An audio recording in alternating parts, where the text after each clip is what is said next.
Is there a friction sometimes between evidence-based science communicators and the so-called bro science practitioners? Because I feel like science is limited to a certain degree because it has to adhere to certain protocols, right? A way of a methodology, right? Limitations in its ability to examine how the world looks. But then you've got, like lifters that have been doing in the field, boots on the ground. They don't have the rigorous scientific training that you have, but may have figured out, because I feel like sometimes, for example, and I have certainly no dog in this fight, but Oh, it's a fight, bro. You better be careful what you say next. Well, I understand that there's no practical benefit of, for example, fasted training on fat loss, right?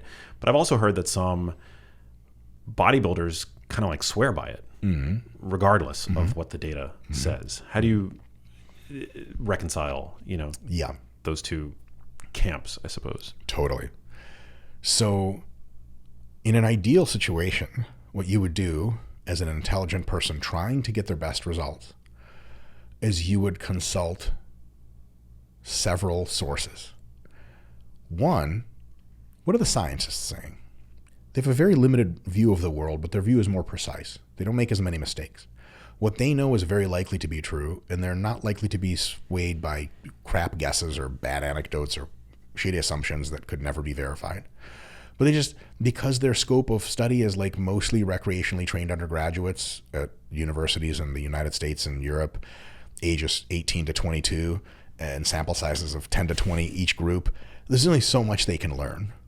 And so for a lot of the rest of it, you need to go to the people actually in the trenches doing the thing. Now, they're going to make way more mistakes in the trenches, and they're going to hold on to shibboleths and dogma way longer. But they're also going to come up with some amazing insights that would take years, take generations for scientists to come up with. And you can also consult top coaches, and you can also consult your own experience. And people say this, that, but when I do it, I don't feel any of that. You might be right. If you consult all of these things and you agglomerate them into your best understanding at any one given time, there are no camps and there is no controversy. But not everybody does that. And so I think a lot of times a minority of what we'd call like the science geeks, the evidence people, if there's not a study for it and you're practicing it in the gym, they accuse you of like make-believe and just being dumb. And if there is one or two poorly designed, badly controlled studies where the title and the abstract don't actually match the results in discussion against what you're doing, they're like, you're just being anti-scientific for not doing this thing that 19 students at Uppsala University in Sweden found was the key to muscle growth. Great. Sign me up. When you got folks like that, they talk a lot of smack. Oftentimes in comments sections to bros. And a lot of these evidence-based folks, mostly because they're drug-free, mostly because a lot of them, especially the real persnickety ones that have something to prove, they're just real smart people. Just raw IQ. They were the people that did well at school and stuff. They haven't been lifting long or hard or at all or all three, but they have kind of crap genetics and they don't use drugs and maybe they're not just going hard enough a lot, consistency, etc. They just like don't look like people you would trust with your lifting. You see someone jacked, you're like, I want to know what that guy's doing. You see someone that looks like Harry Potter and they're like, oh, this is actually a preeminent scientist. You're like, that's nice. Like when I want to learn about galaxies and shit, I'll talk to him, whatever. So when those people, those evidence-based people talk way too much smack and say everyone's doing it wrong and trust the science, does not build the kind of relationship with the bros that you would want. And so that forms camp number one. Those are the loud voices in that camp. And there's a very irritable camp and irritate everyone else around them. Mostly the people that irritate are true evidence-based practitioners that understand that holistic approach and like, damn it, just shut up. These studies don't show as much as you want. I think the studies are great. I think this is a good tentative hypothesis. I do not think this rises to the level of theory of evolution or gravitation like you think it does. And everyone doing different stuff, they might not be wrong. They might be right and ahead of the time. They might be wrong, but there's nuance there. So those people piss off the bros. And most bros just don't care. But some small fraction of bros come from another perspective. Typically, they weren't people that did very well in school. They're raw, super, just as measured IQ, not that high. they call them bros for a reason. Right? You don't expect them to fucking start talking about Einstein and citing Shakespeare offhand or whatever. And when they see science, they link that science to the annoying Harry Potter pencil neck geeks that talk about it, and they hate that already. And when they try to parse and examine the science, they realize they don't have the prerequisites of knowledge, for sure, sometimes intelligence, to make sense of what's going on, and it frustrates them. And they have because this is an area which they're not so good, they regress back to the area which they are good. Getting in the gym, getting dirty, working hard, hurting, suffering, learning about your own body intuitively. And they go, look, if it's not this thing of getting in the grind, if you didn't learn it in the grind, it's not real, and you're a pretend Harry Potter weirdo like Bill Nye, get out of here. Those groups go at each other, as I'm sure you've seen. All the time. And they just do not represent most lifters. Most lifters are in neither group. They're just trying to do their best. Smart lifters will look at what all the bros are doing and be like, I know there are two things about this. Dumb shit that I shouldn't do. I'm going to learn what that is. And real smart shit, which I should really try. And they look at the scientist people and they go, I know there's two things to this. Dumb shit that's way extrapolated and underinformed, and really insightful stuff I should be doing. And so that everyone gets a seat at the table approach is super, super wise. Let's take an example of somebody like Dr. Eric Helms, one of my esteemed colleagues. I don't know how long he's been a researcher. Like, he heads a lab in New Zealand that does science research all the time. And he's been publishing science papers for 10 years and associating journal editing, all that other stuff. He's as geeky as it gets. You get Eric to talk about geeky science shit, there's some off switch, you got to press, you got to find it. It's tough to find. But Eric's been training with weights for like 20 years or something. He's like 6 feet tall and like 195 pounds with ripped abs and huge arms, lifetime drug-free, and a drug-free professional bodybuilder. So which one is he? Is he a bro? Or is he a science nerd? He's both.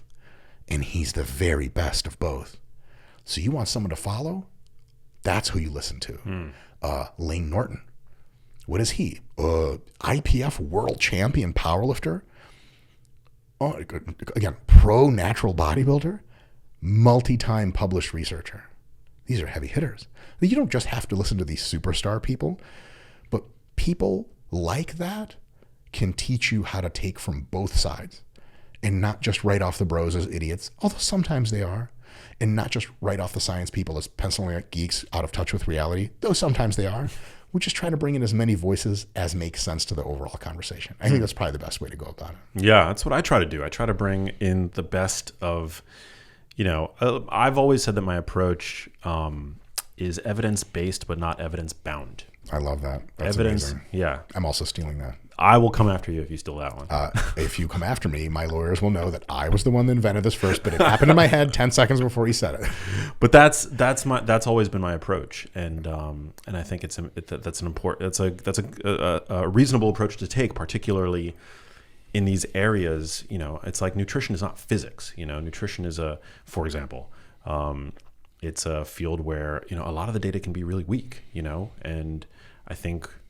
Yeah. It's an unsettled science, and I think we need to remain open-minded to the possibility that some of the things that we believe to be true today, that might even be data informed today, totally, are going to be disproven tomorrow. Totally, and even in things like chemistry and physics, there's absolutely that dichotomy of formal research and experiential understanding, and you have to have both. Some time ago, when they're using different kinds of fuels for different kinds of race cars or aircraft, somebody who's used the different kinds of fuels to power various machines may be an excellent engineer, an excellent mechanic, so on and so forth. They may not be an industrial chemist. So they actually can't tell you why a certain fuel burns cleaner and longer and better and doesn't screw up your engine as much. They don't know the chemistry of it, but it does.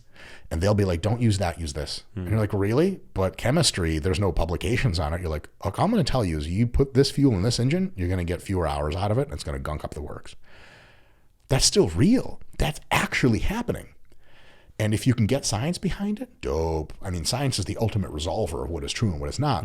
But science is like the snail that goes real slow. Now, everything in its track is, at some point, like really quite well resolved. It doesn't get to everything very fast. And so, in the absence of formal scientific evidence and data, you still have to make decisions. You still got 2 fuel pumps and 1 airplane. Which one are you going to put in there? Like, well, the science isn't clear. Like, thanks, pencil neck. So which one goes in there? And they're like, well, it doesn't matter. You don't know that it doesn't matter. You made that up. Let's talk to the mechanics and engineers and everyone. They're like, this fuel's better. And you're like, why? They're like, not sure. Just a lot of observation. And we actually have data to support that it actually is better for the machine, but we don't know why. We don't know the fine chemistry of it. That's valuable, ultra valuable. And when you think about real life stuff, imagine dealing in an interpersonal relationship. Like, what was my wife like when I say and don't? How do I look at her in a way that's nice and not? But only ever consulting the formal literature. I mean, in psychology, almost as a rule, they don't do crossover RCTs on human beings. Can you imagine that?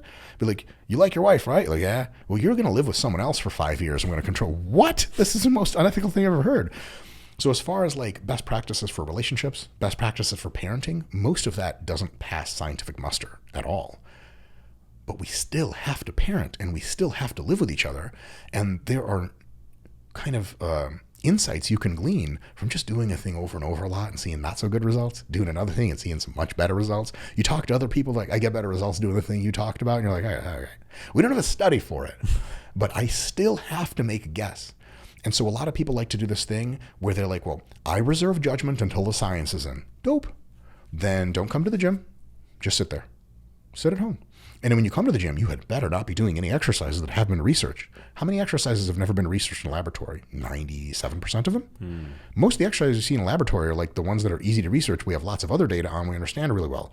Isokinetic leg extension, one leg at a time. You're not going to go with it. That's it. That's it right there. Like one dumbbell bicep curl. That's it. That's all you got. You're never going to do that. To make real decisions in the real world, you need a combination of as much science as you can make sense of and as much real world stuff as you can make sense of. You marry the two in the least biased manner you can. You keep learning and learning and learning. And that's it. Hey, if you liked that video, you need to check out this one here, and I'll see you there.